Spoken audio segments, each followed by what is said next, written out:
संसार के हैं, लेकिन संसार के जितने भी रिश्ते हैं इनका संबंध शरीर से है। जब से शरीर आई तब से दुनिया के ये रिश्ते बनते हैं। शरीर खत्म तो सारे रिश्ते खत्म। इन रिश्तों में एक धोखा है। ये रिश्ते हमेशा हमेशा के लिए नहीं है, थोड़े ही समय के लिए और अचानक टूट जाते। हमको आपको बड़ी पीड़ा, बड़ी तकलीफ का अनुभव होता है जब ये रिश्ते टूट जाते।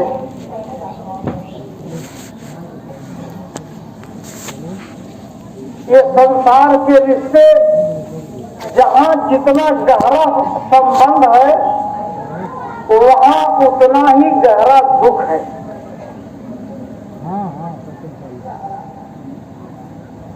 और ये दुख मिलना सबको है। स्वामी जी महाराज कहते थे, बच्चा इतने रिश्ते नाते तुमने बनाए,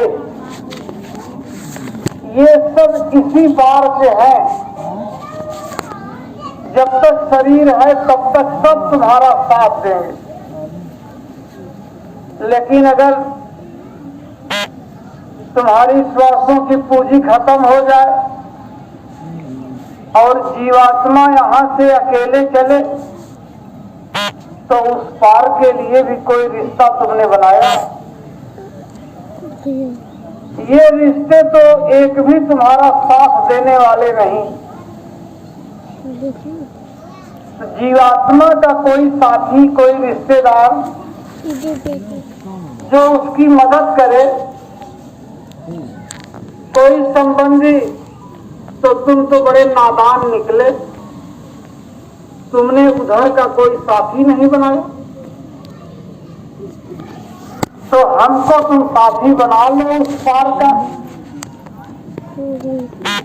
हम तो सेवक हैं तुम्हारे। बड़े विनम्र भाव में गुरु महाराज ये बात कहते थे। कभी अपने को गुरु संत नहीं कहा, हम तुम्हारे पक्के सेवक हैं, हमको साथी बना लो। हम इस पार भी तुम्हारी मदद करेंगे, उस पार भी करेंगे। तुम श्वासों के जय गुरुदेव बोलना, मैं मिलूंगा, मैं तुम्हारी मदद करूंगा। तो ये जिंदगी तो थोड़े दिन की है, लेकिन आत्मा तो अजर अमर अविनाशी है। अविनाशी के लिए तुमने कोई रिश्ता ही नहीं बनाया, और थोड़े दिन की जिंदगी के लिए तुमने सारे रिश्ते बना लिए। जहां थोड़े दिन रहना है वहां का सारा इंतजाम आप दिन रात मिला के कर रहे हैं। थोड़े दिन के लिए खेती, थोड़े दिन के लिए मकान, थोड़े दिन के लिए सारी सुविधा, दिन रात उसका चिंतन। और इस चेतन की आत्मा के लिए जो अजर अमर अविनाशी है, इसके लिए आप कुछ सोचते ही नहीं, आप कुछ करते ही नहीं हो। ये कितना बड़ा भूल और भरम है। ढलवा जाए घरे, अपने लिए कुछ नहीं करते, और इस शरीर के लिए क्या पढ़ा लिखा, क्या अनपढ़, पढ़ा लिखा भी वही काम कर रहा, अनपढ़ भी वही काम कर रहा, धनी मानी भी वही काम कर रहा, और निर्धन भी वही काम कर रहा। यही के लिए बाज बाज में हम सब लोग लगे हैं। लेकिन जिस चीज के लिए ये अनमोल मानव शरीर मिली हुई है, जो हमारा असली काम, उस तरफ पूरी दुनिया में किसी का ध्यान नहीं। जब आगे माइक है, इसीलिए संतों की महिमा कही जाती है। संत महात्मा आकर के हमको आपको ऊंचा से ऊंचा संदेश,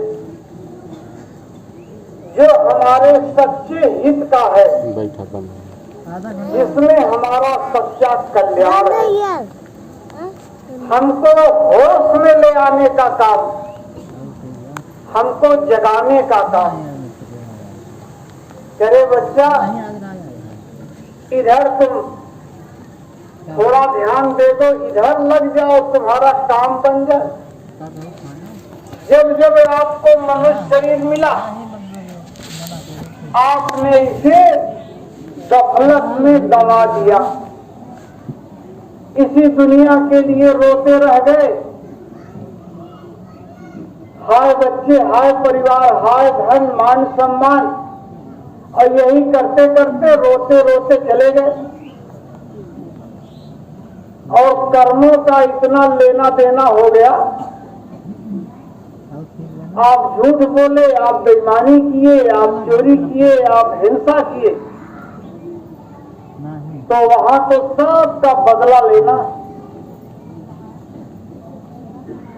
अदले बदले का ये देश है, कर्म प्रधान विश्व रच राखा, जो जस करे तो तब फल चाखा। कर्मों के बदले से कोई बच नहीं सकता। आपने किसी जीव को काटा है, तो वही जीव बदला तो अपना चुकाएगा ही। वो शेर बन जाएगा, आप हिरण बन जाओगे, ऐसे कच्चे आपको खा जाएगा। एक भी घटना यहाँ पे बिना कारण के नहीं होती। वही बैठे रहिए, सफल हो जाने दीजिए, बाद में सब लोग करेंगे। बैठिए, आराम से बैठिए, सब लोग करेंगे। हाँ तो ठीक है, बैठे रहिए, फिर चढ़ा दीजिए। तो इस तरह से महात्मा हमको आपको ये समझाते हैं कि आपको इतना सुंदर अवसर मिला है, मौका मिला हुआ है मानव तन का, इतना बड़ा अधिकार मिला हुआ है, और आप उससे एकदम अनजान बने हुए। इसीलिए इस मानव देह को कर्म योनि कहा जाता है। मनुष्य शरीर के अलावा पशुओं की, पंछियों की, कीड़े मकोड़ों की, ऊष्मजों की, स्थावरों की जो भी योनियां हैं, किसी में वो अधिकार नहीं है जो मनुष्य शरीर में। आप सिरमौर हो, 5 तत्व की शरीर है, जल अग्नि पृथ्वी वायु आकाश, जिसमें आकाश तत्व केवल आप में है, मनुष्य शरीर में, जिससे विवेक आता है, जिससे समझदारी आती है, आगे पीछे कुछ सोचने की शक्ति आती है। इसी विवेक से आप त्याग, भक्ति, वैराग्य, आत्मा को जगाने का, परमात्मा को पाने का, ये सब काम आप इच्छा बनाओ तो आप सब कुछ कर सकते हो। आप क्या नहीं कर सकते हो? मनुष्य शरीर पा करके आप देवताओं से भी मिल सकते हो, ब्रह्मा विष्णु महादेव से भी आप मिल सकते हो, ब्रह्म पार ब्रह्म से भी आप मिल सकते हो, और अपने सच्चे सनातन देश भी आप जा सकते हो। जो अधिकार मानव शरीर में मिला हुआ है, ये अधिकार स्वर्ग में रहने वाले देवताओं को नहीं मिला। उनकी भी भोग योनि है, देवताओं की भी भोग योनि है। ब्रह्मा विष्णु महादेव को भी ये अधिकार नहीं मिला। यहां तक कि स्वयं निरंजन भगवान, उनको भी ये अधिकार नहीं जो आपको मिला हुआ है। तो हमको आपको उस अधिकार का ज्ञान होना चाहिए और अपने अधिकार का प्रयोग भी करना चाहिए, तो ये जीवन आनंदमय हो जाए। इसी मनुष्य शरीर को पाकर के आप ब्रह्म पार ब्रह्म भी बन सकते हो। सत्य पुरुष के पास अपने घर जाकर अनंतों शक्तियों के स्वामी यही मनुष्य बन जाता है। लेकिन अगर अपने अधिकार को भूल जाए,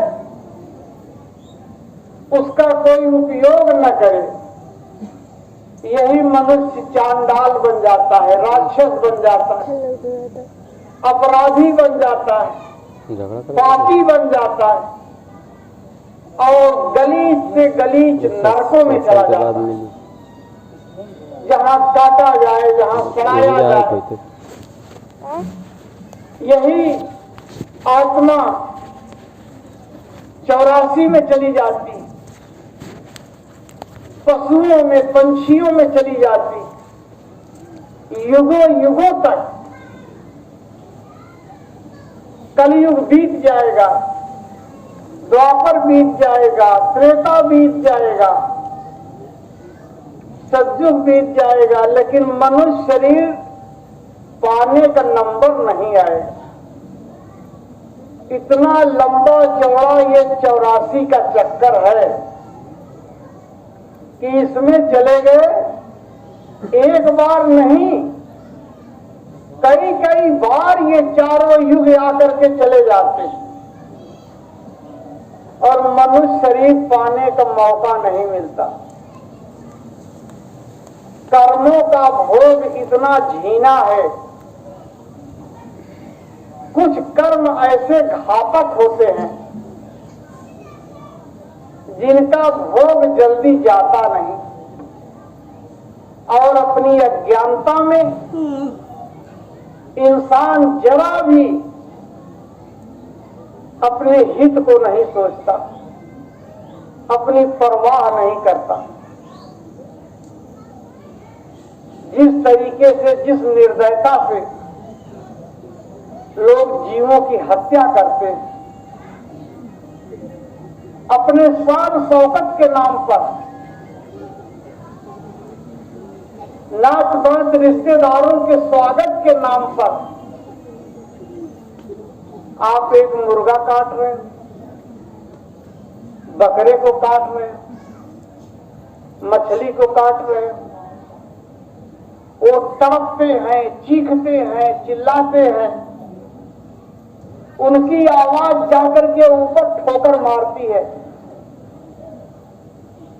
तो क्या आप जानते हो कि आप सकुशल रह जाओगे? युगों युगों के लिए कितना बड़ा कर्म लग रहा है। जो कबीर साहब ने लिखा कि निर्बल को न सताइए। निर्बल माने जो बेचारे कमजोर हैं, जो बेसहारा है, आप जो आपका कुछ नहीं बिगाड़ सकते, उसी को तो आप मारते हो। शेर काट के कोई नहीं खाता है, क्योंकि उसको डर है कि शेर हम ही को खा जाएगा। लेकिन जो बेचारा निरीह है, अब आप उसको काट रहे हो, बकरा क्या कर सकता है? दो लोग पकड़ के घेर लिए और जबरदस्ती, देखो आप ये कितने बड़े ये पाप का कर्म है। लेकिन लोगों की पढ़ाई लिखाई तो धिक्कार है, कि पढ़े लिखे लोगों की समझ में भी कुछ नहीं आता। कहा दुर्बल को न सताइए जाकी मोटी हाय। इसकी जो आह है, इसका जो दर्द है, ये बड़ा मोटा है,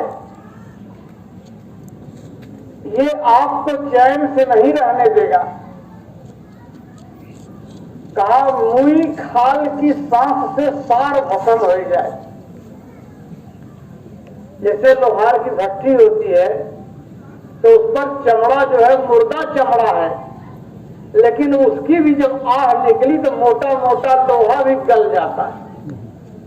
ये तो जिंदा चमड़ा है, इसकी जब आह निकलेगी तो तुम्हारा मान, तुम्हारी प्रतिष्ठा, तुम्हारा धन दौलत, तुम्हारा ऐश्वर्य सब स्वाहा हो जाएगा।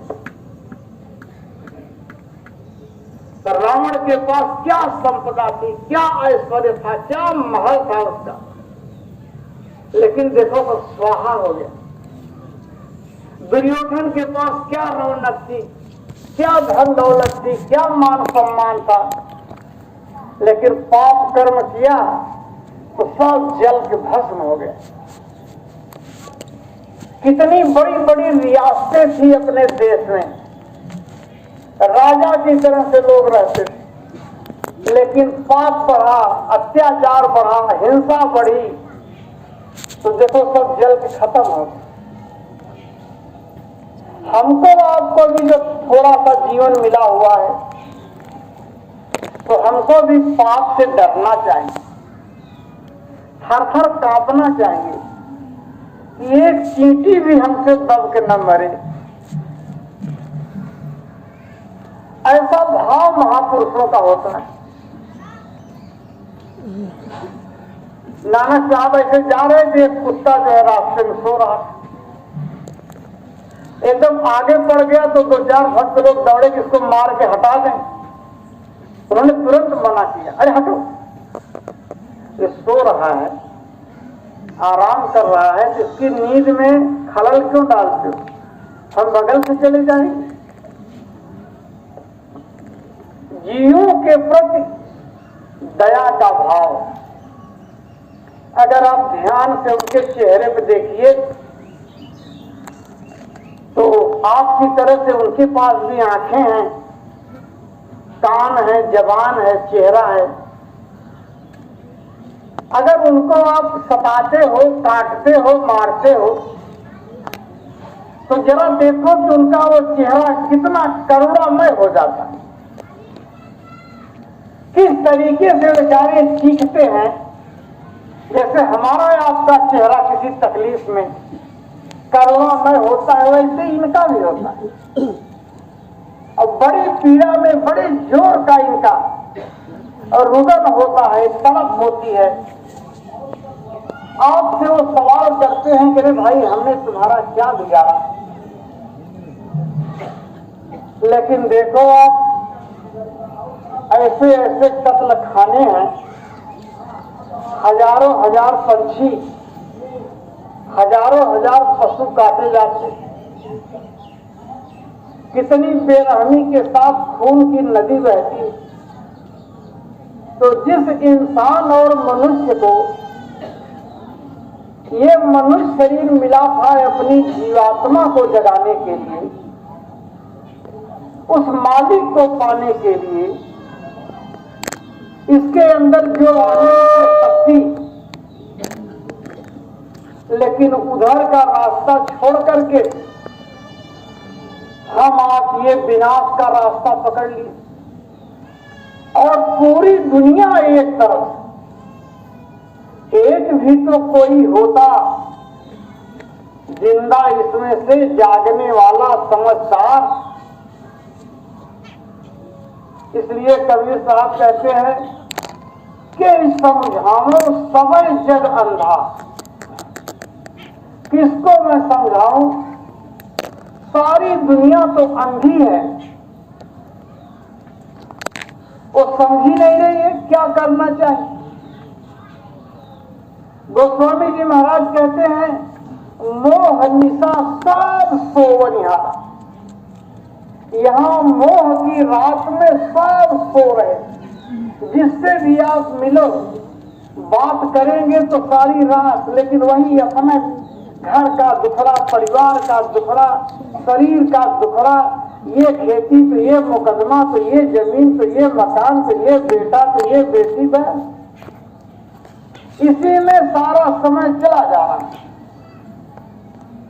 अरे भाई, तो अपना काम कब करोगे आप? जिस काम के लिए आए हो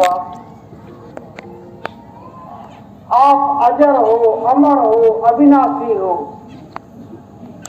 वो आत्मा को जगाने के लिए मनुष्य शरीर में ये काम महात्मा समझाते हैं। आके जब वो आएंगे और देखेंगे यहाँ तो सब धारा में बहे जा रहे हैं, तो देखिए गुरु महाराज ने कितनी मेहनत किया। उन्होंने मेहनत का काम, ये एक दिन की बात नहीं थी, ये कोई हंसी खेल वाली चीज नहीं। एक एक आदमी को खड़ा करना। 1952 में जब गुरु महाराज ने सत्संग की शुरुआत की तो वो भी तमाम मुसीबतों को झेलते हुए, परेशानियों को सहते हुए, एक कार्यक्रम हुआ, 2 कार्यक्रम हुआ, 3 कार्यक्रम हुआ, साइकिलों से जाना और लोगों को बुलाना। लेकिन यह है कि धीरे धीरे लोग सुनते गए तो समझते गए। कुछ न कुछ चीजें को लोगों की समझ में आई। महापुरुष समर्थ थे, कुछ अंदर में सहारा दिया, कुछ हल्कापन, क्योंकि मन, बुद्धि, चित्त, अहंकार, ये चारों औजार हमारे मलिन हो गए। अगर मन साफ हो जाए तो ये परमात्मा का चिंतन करेगा। बुद्धि विवेक साफ हो जाए तो मालिक को पाने का जतन करेगी। चित्त साफ हो जाए, अच्छे संकल्प उठाएगा तो अपना काम बनने लगेगा। गुरु महाराज ने जब देखा कि भाई समय ऐसा है, इनको ऐसा रास्ता बताया जाए जिसको ये कर सके। अच्छा अध्यापक वही होता है जो बच्चों की क्षमता कितना ये कर सकता है, कितनी मेहनत कर सकता है, चलो उसी के हिसाब से इनसे काम कराया जाए। धीरे धीरे यहाँ से लेकर स्वामी महाराज कहे कि देखो तुम सब लोग स्वार्थ की नाव पे बैठे हो, तो महात्मा क्या करते हैं कि एकदम सफा करके उसी के बगल में परमार्थ की नाव लगा देते हैं और आपको समझाते हैं कि अरे भाई एक पैर इस पर रखे हो तो एक जरा सा इस पर भी रख, एकदम बराबर में ले जाके अपनी नौका सटा देते। तो स्वार्थ की नौका पे तो एक पैर चलो परमार्थ की नौका पे रख। अब धीरे धीरे दोनों साथ साथ चल रहे, तब धीरे से कहेंगे कि भाई स्वार्थ वाली पे थोड़ा पैर हल्का करो, इस पर थोड़ा और दबाव दो। तो ऐसे समझाते समझाते स्वार्थ की नाव से उतार के वो परमार्थ की नाव पे ले लेते। स्वामी जी महाराज ने कहा कि देखो बच्चा, हम तुमको साधु बनाने नहीं आए, आप पहला काम ये कि आप गृहस्थ आश्रम में रहो। सबके लिए आदेश है, कोई गृहस्थ आश्रम छोड़ेगा नहीं। खेती करते हो अपनी खेती करो, दुकान करते हो अपनी दुकान करो, नौकरी करते हो अपनी नौकरी करो, लेकिन एक चीज उसमें महात्मा जोड़ते हैं,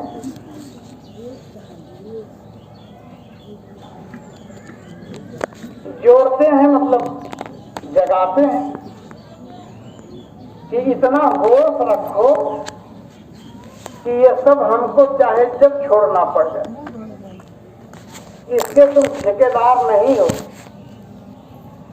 ये टिकने वाली चीज नहीं, उसमें आसक्ति मत रखो कि उसके आगे तुम सोचो ही मत। बराबर होश में रहो कि इस दुनिया से जाना है। ये परिवार, ये बाल बच्चे, ये खेती बाड़ी, ये मकान तुम बनवाते हो, बनवाओ, हम मना थोड़ा कर रहे। तुम 5 लाख में बनवाओ, चाहे 15 लाख में बनवाओ, चाहे 1 करोड़ में बनवाओ, खूब बढ़िया बनवा के रहो, लेकिन बच्चा होश में रहो कि इस मकान में हमको रहना नहीं, ये छोड़ के जाना पड़ेगा। ये दुकान में हम हमेशा नहीं रहेंगे। ये जो है हमको छोड़ के जाना पड़ेगा। ये परिवार और बाल बच्चे भी हमको छोड़ना पड़ेगा। तो जब इस बात को होश में रहोगे आप, होश में रहना ही जागना होता है। ये बराबर, और वो दिन कोई निश्चित है नहीं, वो दिन तो आज भी आ सकता है। इसलिए आप अपना दुनिया का काम करते रहिए, लेकिन इसी में समय निकाल कर 1 घंटा जो असली काम है जीवात्मा को जगाने का, अंदर की आंख खुल जाए, दोनों आंखों के बीच में जीवात्मा बैठी है, अंदर की आंख खुल जाए, अंदर का कान खुल जाए। अरे बच्चा, ये काम असली है, आपको रास्ता बता रहे हैं हम। 1 घंटा, आधा घंटा, 5 मिनट, 10 मिनट, ये काम दुनिया में आपको कोई नहीं बताएगा, न कोई रिश्तेदार बताएगा, न कोई स्कूल कॉलेज में पढ़ाई इसकी होती है। जो लिखा पढ़ा है वो किसी की समझ में नहीं आएगा। महात्माओं ने तो लिख दिया सब, कोई चीज छोड़ा नहीं है। साधना की सारी बातें रामायण में लिखी हुई हैं, लेकिन आपकी समझ में वो तब तक नहीं आएगी जब तक कोई संत समय का नहीं मिलेगा। गोस्वामी जी महाराज कहते हैं, जे श्रद्धा संबल रहित नहीं संतन कर साथ, तिनका मानस अगम्य जिन्हें प्रिय रघुनाथ।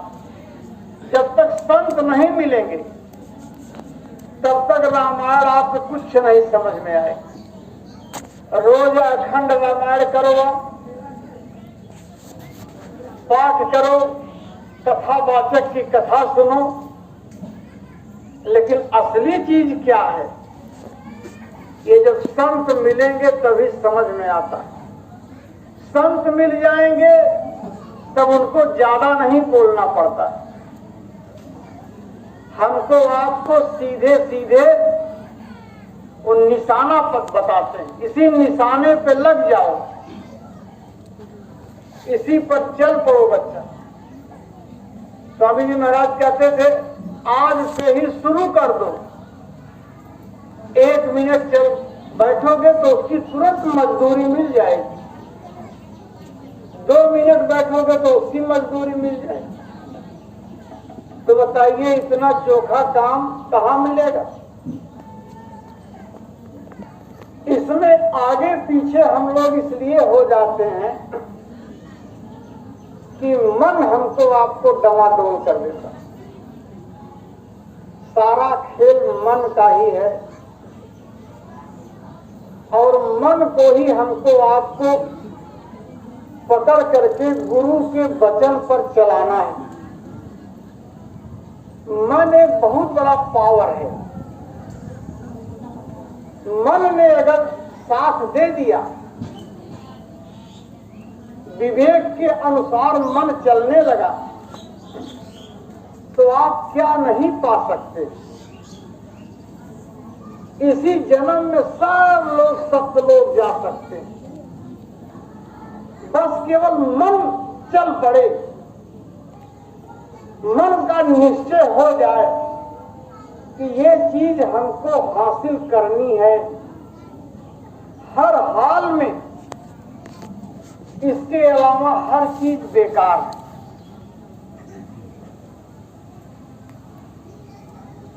तो ये सत्संग में महात्मा यही समझाते हैं कि बच्चा, जीवन थोड़े दिन का है। ये जिंदगी जो हमको आपको मिली हुई है, ये सांसों की पूंजी इसमें पड़ी है।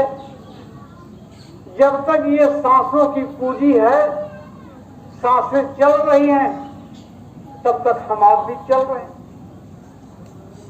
पूंजी खत्म हो जाए तो फिर क्या जवानी, क्या बुढ़ापा, वो कोई न कोई कारण बन जाएगा। तो मौत के पहले अपना काम हमको आपको बनाना चाहिए। मौत आए इससे पहले महात्मा कहते हैं, धाम अपने चलो भाई, पराये देश क्या रहना। ये पराया देश हमारे आपके बाप दादे चले गए, अब लौट करके कहाँ गए उस रूप में उस परिवार में आने वाले हैं। जो चला गया वो अनंत काल के लिए चला गया। तो ऐसे ही तो हमारा आपका भी है। इसलिए बाहर का सब काम करते रहिए, लेकिन उसमें आसक्ति न रहे कि उसी के पीछे आप एकदम से फिर पड़ो। जो महात्मा अपना काम बताते हैं कि बच्चा, ये सुमिरन है, ये ध्यान है, ये भजन है, तीनों में मन को ही रोका जाता है। ये कमाई अगर आपके पास रहेगी तो यही कमाई आगे काम करेगी। ये भजन की, ध्यान की कमाई यही आपको नरक में नहीं जाने देगी, यही आपको 84 में नहीं जाने देगी। इसी से आपको फिर महात्मा मिल जाएंगे। इसलिए मन को बदलना है, मन के पीछे पड़ना है। और देखिए स्वामी जी महाराज ने क्या कहा कि बच्चा सीधा है, सुगम है, आसान है। हमने तुमको ऐसी कोई साधना नहीं बताई कि एक पैर पे खड़े होके करो, पानी में डूब के बैठ के करो, अग्नि जलाकर उसके बगल में बैठ के करो। हमने कोई कष्ट वाली चीज बताई नहीं। सीधा सरल आसान, चारपाई पे बैठ जाओ तो चारपाई पे कोई जरूरी नहीं है कि नीचे उठो, उसी चारपाई पे रात भर सोए थे, उसी पे चलो बैठ के करो, सुविधाजनक तरीके से। और समय निकाल करके जिसमें कोई कुछ कहे ना आपको, 5 मिनट रोको, 10 मिनट रोको, लेकिन रेगुलर, लगातार जब करोगे तब इसका लाभ समझ में आएगा। धीरे धीरे धीरे धीरे कर्मों का ज्वार खत्म होगा, धीरे धीरे भाव जगेगा, भक्ति बढ़ेगी, इच्छा शक्ति बढ़ेगी। तो आनंद तो अंदर का है। पूरे जगत को उस पर चलाने के लिए जो इतनी मेहनत हो रही है, आगे वो वक्त और समय आएगा, सारी दुनिया इस बात को मानेगी कि मनुष्य शरीर का असली काम है भगवान का भजन। ये सबको अंत में समझना ही है। आज मान लीजिए कम लोग समझ रहे हैं, क्योंकि अभी तो हम ही लोग नहीं समझ पाए, 40 साल से लगे। जितना हम लोगों को समझ लेना चाहिए था उतना हम लोग भी नहीं समझ पाए। इतने पर तो बिल्कुल एकदम समर्पित हो जाना चाहिए। जो संस्कारी होते हैं वो तुरंत समर्पित हो जाते हैं। स्वामी जी महाराज दादा गुरु के पास सन 45 में गए और जितना समय रहे हो 48 में दादा गुरु सही छूट गया। तो उनके साथ 3 ही साल रहे, लेकिन 3 ही साल में वो पूरी गति के महापुरुष आदेश उनको हो गया और उन्होंने सन 52 से रास्ता बताना शुरू किया। तो वो तो बने बनाए आते हैं, लेकिन हम आप भी अगर मन अगर इस पर उतारू हो जाए कि हमको ये चीज हासिल करनी है। हमारे गुरु महाराज ने ये चीज कही है, हमको उन पर पूरा विश्वास है। जितना ही प्रबल विश्वास हो जाएगा और जितना ही संकल्प का पक्का हो जाए उतने जल्दी अनुभव होने लगता। पार्वती जी जब शंकर की तपस्या करने लगी तो तमाम ऋषि मुनि आकर के उनको विचलित करने लगे। प्रेम परीक्षा उनकी, कितना इनका बड़ा संकल्प है। सबने कहा क्यों आप नारद के चक्कर में पड़ गए। तो पार्वती कहती है वो हमारे गुरु हैं, गुरु के वचन प्रतीक इन जेहि सपने सुलभ न सुख शिष्य ही। जिसको अपने गुरु पर नहीं विश्वास है उसको कोई सिद्धि नहीं मिलेगी। पहला काम तो यह है कि गुरु के ऊपर 100% विश्वास होना चाहिए। हमको पूर्ण विश्वास है। नारद वचन न मैं परिहरऊं और बसई भवन उजरई नहीं डरऊं। मैं अपने गुरु के वचन को, आदेश को नहीं त्याग सकती, चाहे घर रहे चाहे उजड़ जाए। जन्म कोटि लग रगर हमारी और बरम शंभ नत रहूं कुमाई। ये 100 जन्मों का हमारा संकल्प है। यह तो शंकर मिलेंगे, नहीं तो मैं कुंवारी ही रहूंगी और मैं कुछ नहीं जानती। और तजन नारद कर उपदेशु आप कहें 100 बार महेशु। अगर खुद शंकर ही आगे खड़े हो जाएं और कहने लगे कि नहीं हम तुमको नहीं मिलेंगे, तब भी हमको विश्वास नहीं होगा। हमको अपने गुरु पर विश्वास, मिलेंगे कैसे नहीं। अगर ऐसा संकल्प हो जाए हमारा आपका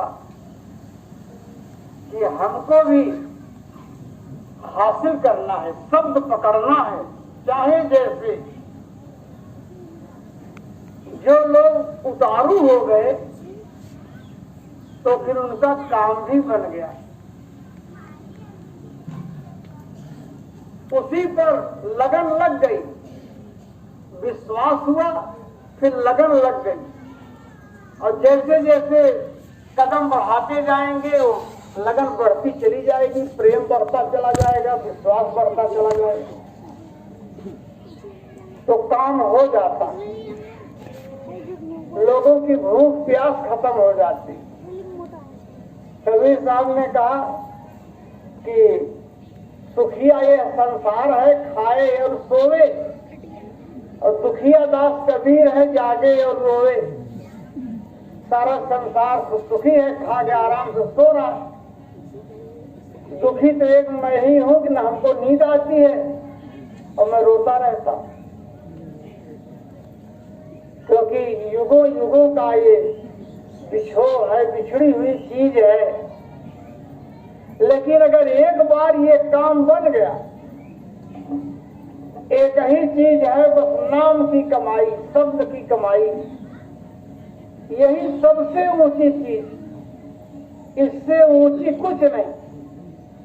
जितना पैसा कमाने में मेहनत होती है उससे कम ही मेहनत है। लेकिन ये दौलत जिनके हाथ लग गई, फिर राजा उनके सामने कुछ नहीं, फिर करोड़पति उनके सामने कुछ नहीं, वो माला माल हो जाते। इसी खेती गृहस्थी में आप है, क्योंकि ये जगा देता है, आत्मा को जगाने वाला है। कबीर साहब कहते हैं, शब्द बिना श्रुति आंधरी, कहो कहाँ को जाए। बिना शब्द के ये आत्मा अंधी है, द्वार न पाए शब्द का पुनपुन भटका खाए।